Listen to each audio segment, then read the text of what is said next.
Maggie, how did you get these? I don't know. How did you happen to come by these wounds in your throat? I don't know. Now, listen, what do you mean? You've got 2 puncture wounds in the skin on your throat, and you're trying to tell a doctor you don't know anything about how they got them? Okay, now I know I don't like this dude. You were the one bringing up the sleepwalking. You think if she's sleepwalking and she doesn't exactly remember it? Just like the antagonistic doctors mistreating women in the 60s and for all of human history. Dark shadows. Well, hello there. It is I, Joel Sharpton, one half of the Articulate Coven, and I am glad that you joined me for my watch of the original supernatural soap opera, Dark Shadows. I say watch because I've never seen the whole thing before, so please be careful of spoilers in the comments if you're just joining us, and there are new folks that are joining us all the time. I do want to remind you, if you're watching these on YouTube, you can get them early, ad-free, more often at articulatecoven.com/join. Let's get into episode 231 right now of Dark Shadows. My name is Victoria Winters. An overwhelming force has taken possession of a young girl.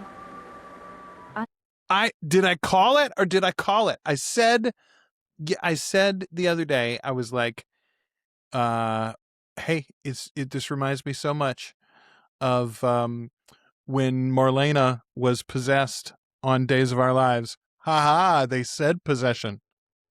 Burke and Vicky just left. He's taking her home. She's still pretty shaken. Thank God she was here to answer that phone. Never in a million years we thought to look in the cemetery for her. I just wish I... Yeah, why would you have?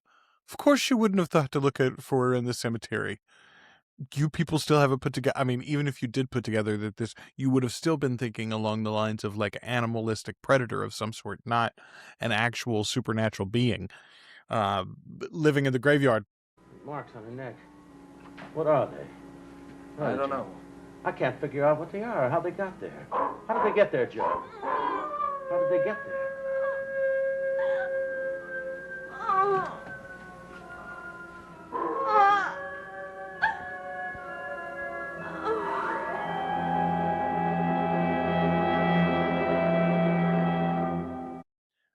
Weak as far as cold opens go, but I am very excited about the escalation of this story.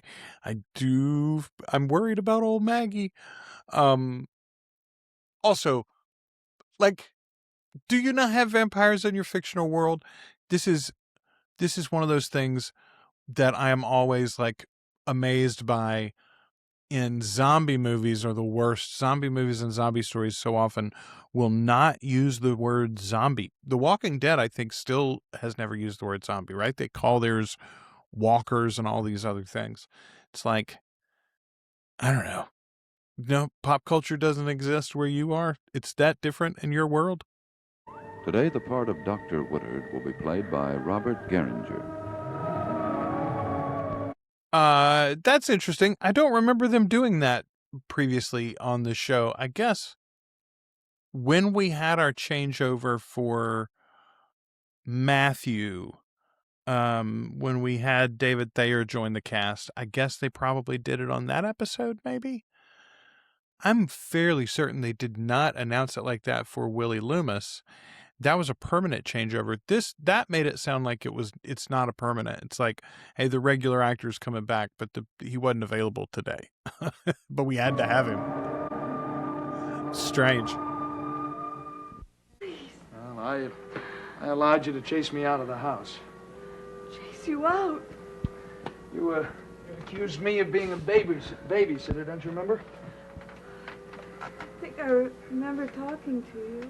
You told me in no uncertain terms to scram, which I did, thinking you were going to get back into bed.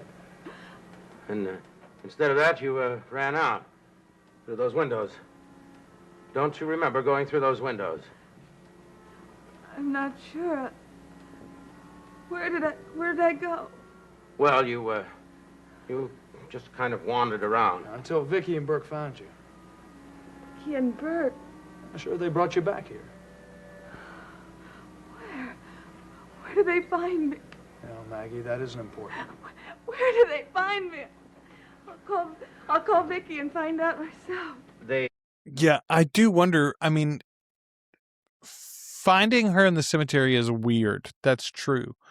But if you two don't suspect anything supernatural so far, then why not just say it? Like, sweetheart, you'd wandered into the cemetery of all places. Just say it.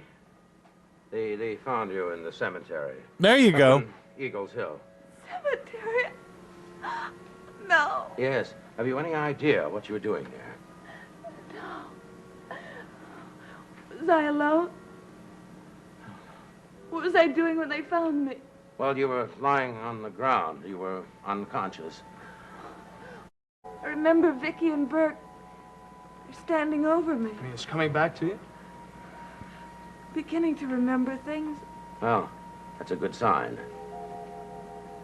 Remember Burke going after someone. That's right. He saw a shadow, but he couldn't find anyone. You, think someone was with you? No. No. Oh, I was alone. what is it, Maggie? Oh, I'm so cold. I'm so cold. Colder than I've ever been in my life.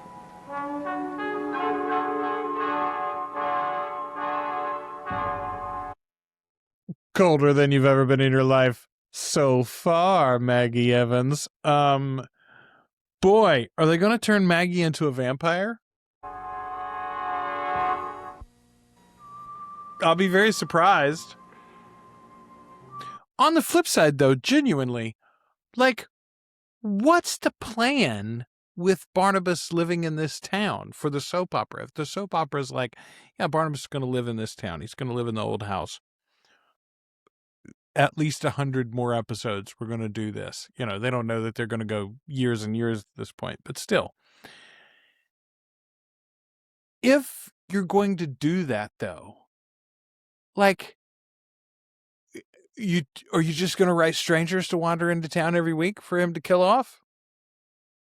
He's got to change some of the main characters eventually, don't you think?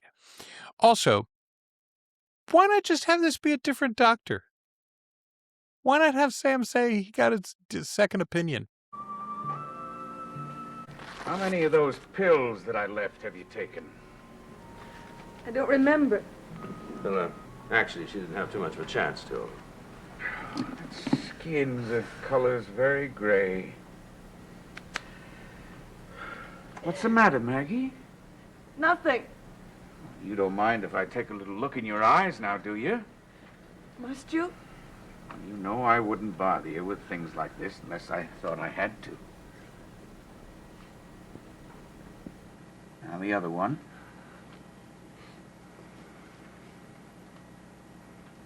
You gotta relax, Maggie. You're all tensed up.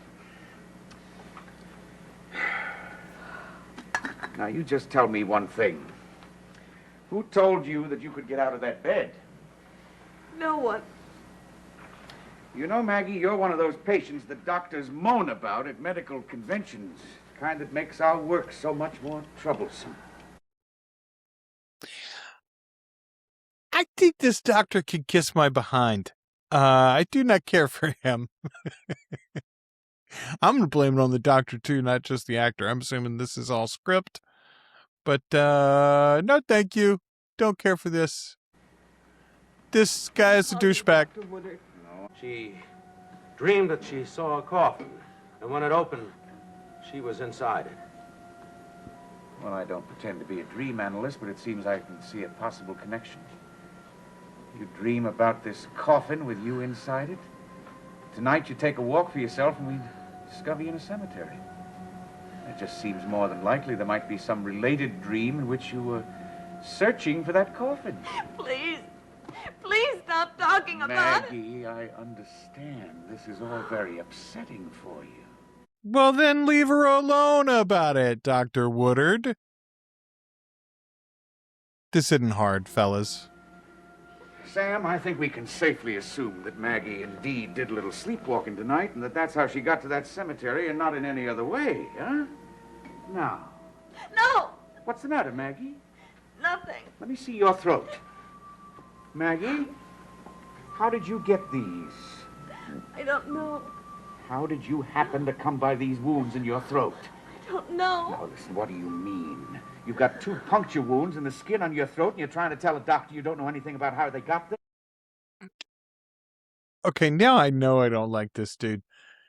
You were the one bringing up the sleepwalking. You think if she's sleepwalking and she doesn't exactly remember it? Just like the antagonistic doctors mistreating women in the 60s and for all of human history. Yeah? I want to know the circumstances under which you received these wounds. They seem very precise. I'm absolutely certain they weren't there when I examined you earlier tonight. No, they weren't there. I can assure you of that. Well, then she must have gotten them in the cemetery or on the way. Hope they're not infected. But they were there. They were there already. They were there from the last trip. She didn't, I mean, she might have gotten bitten tonight, but we didn't see that. There wasn't, those are not new. This is a continuity I better get something error. on those. No! No! You've got to be left alone. They've got to be left alone.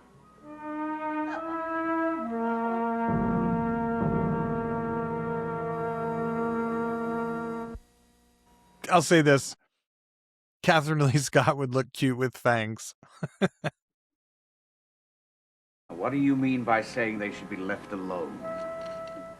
She said it clearly, Doc. Not important. All right, so they're not important, but even the tiniest injury, even a scratch, must be attended to. Suppose it got infected. Sam, as small as those puncture wounds are, they should have bled somewhat. Wasn't there any blood on her clothing at all? Not a drop. Tell me, Maggie, is it painful? No! Leave me alone! Everybody's got to leave me alone!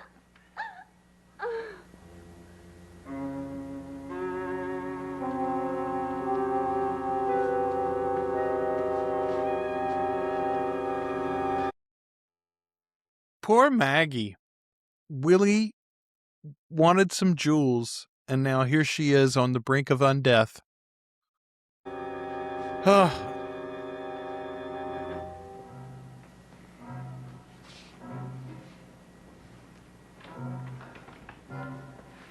is she? Sort of half asleep.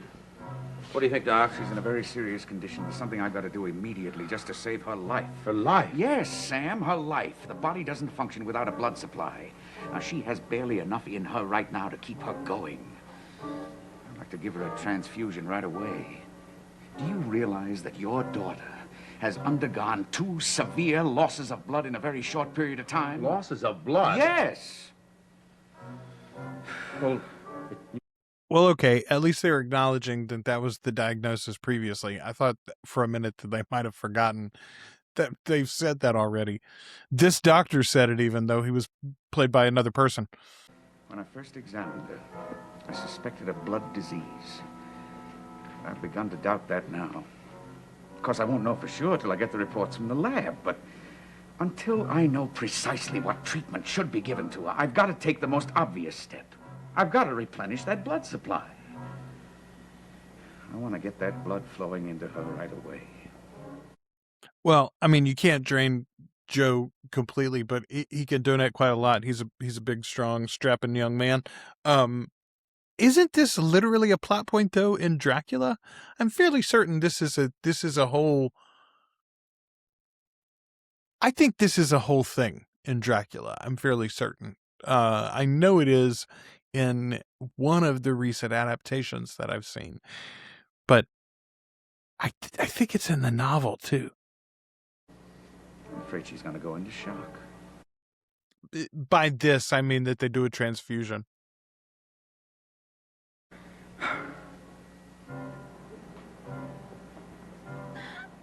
Maybe it was in.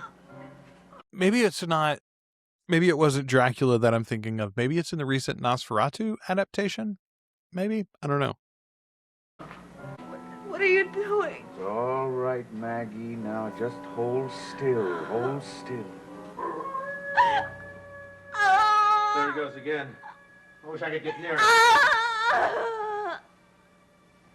Listen to that. It's getting nearer. Okay. So, like, the melodrama of this episode is high, but I will say, just having an episode full of Maggie screaming and moaning is not wonderful, honestly.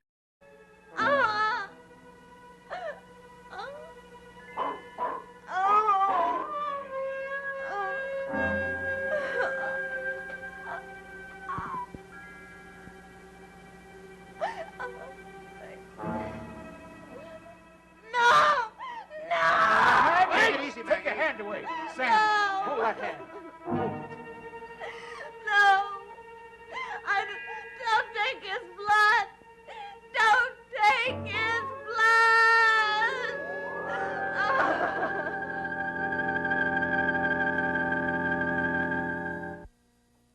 Okay. I'll tell you.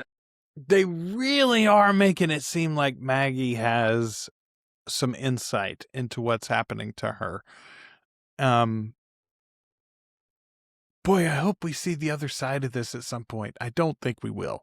You can't possibly keep watch on her all by yourself, but you're just going to have to dig up some friends, Joe and some other people, to spell you a couple hours out of this time, see? Maybe a nurse if you can afford it. But the main thing, the most important thing is that whoever's with her is somebody that she knows, trusts, has confidence in. Yes. I won't let her be alone, Doc. All right, and I'll get by early tomorrow. You got my number in case you need me. I'd stay tonight, but I have to get up early tomorrow and operate first thing.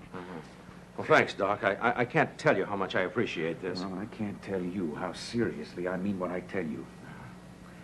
We're dealing with a condition here, Sam, that's far from normal. No matter what Maggie says, no matter what she does, don't let her out of your sight.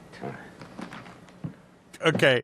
I do not recognize this actor that we got for the doctor today. And as I have already expressed, I do not care for his characterization, especially the way that he deals with Maggie. But I got to say, he's a pretty impressive actor to just wander through the show here. We've had a lot of them, for sure. Where's Pop? Well, he just went out to get a prescription filled. He'll be back in a minute. I think I remembered taking your blood. You needed some, Mag. Wish you had. What are you talking about? You needed a transfusion. Don't want your blood. Don't want anyone's blood. I don't understand. Joe, stay out of this. Stay out of this. Stay out of what?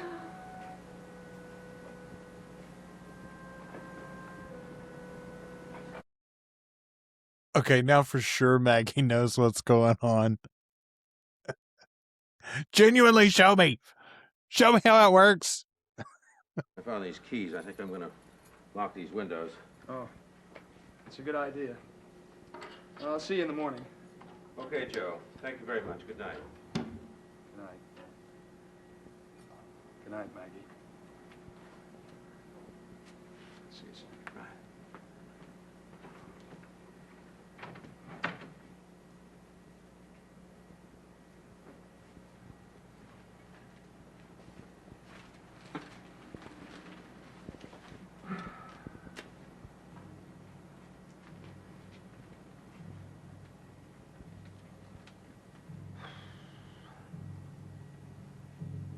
Do y'all remember? Do y'all remember when there was just an ashtray everywhere? Pepperidge Farms remembers.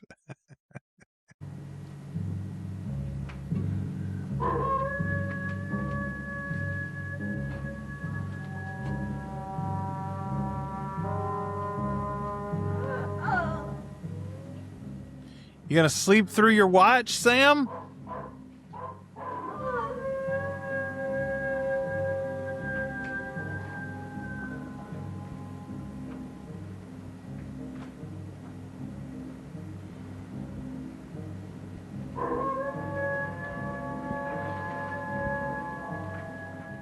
Good job on the stiff rising there, Maggie.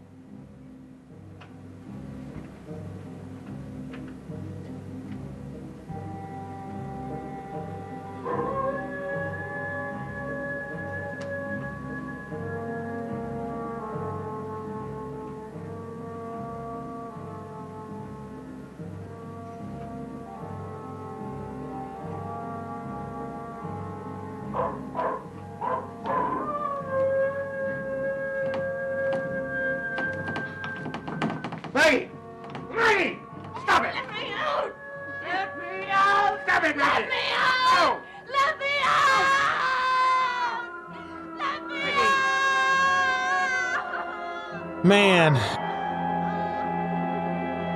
Okay.